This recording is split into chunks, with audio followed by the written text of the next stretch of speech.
मंडळी नमस्कार. आपण सोलापूर जिल्ह्यातल्या बार्शी तालुक्यात आहोत आणि बार्शी तालुक्यातल्या भोगवती नदी पात्राच्या पूर क्षेत्रामध्ये खूप मोठ्या प्रमाणामध्ये सगळ्या द्राक्षाच्या बागा त्याचबरोबर इतर पिकं पाण्याखाली गेलेली आहेत. ह्या सगळ्या परिस्थितीत आता पिकांचे जगणं हे एक प्रकारे मुश्किल झालंय असं म्हणूया.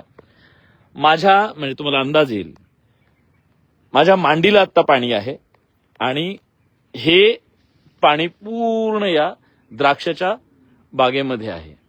आता विचार करा, जर एवढं पाणी, मांड्या इतकं पाणी जर या पूर्ण द्राक्ष बागेत असेल तर या द्राक्ष बागेचं नेमकं काय होणार आहे.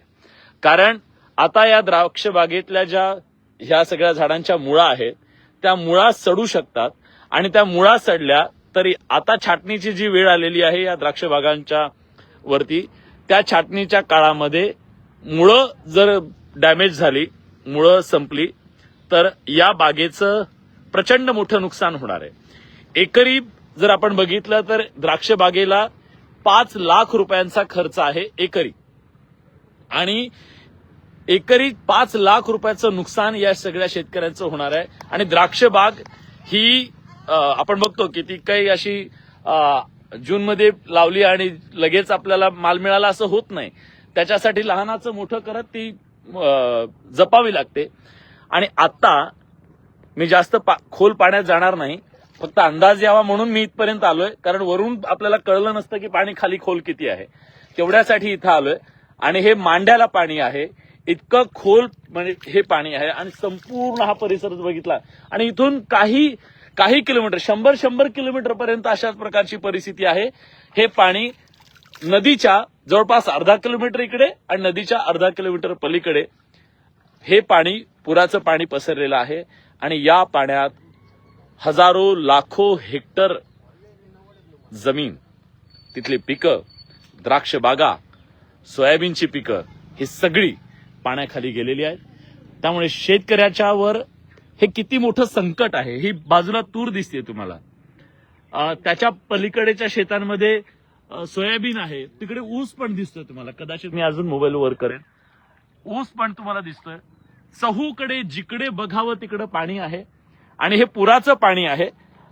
या पुराच्या पाण्यामध्ये अगदी माझ्या हाताला हे पाणी येते बघा. मी उभा आहे आणि उभा असताना सुद्धा हाताला पाणी येतंय. इतकी भीषण परिस्थिती आहे. अशा पूर परिस्थितीमध्ये पाऊस थांबायचं नाव घेत नाहीये. पाऊस सतत सुरू आहे. हे पूर्ण काळे ढग तुम्ही बघताय. आता इतक्यात पाऊस पडला आणि सतत तो कोसळतोय, रात्री सुद्धा कोसळला.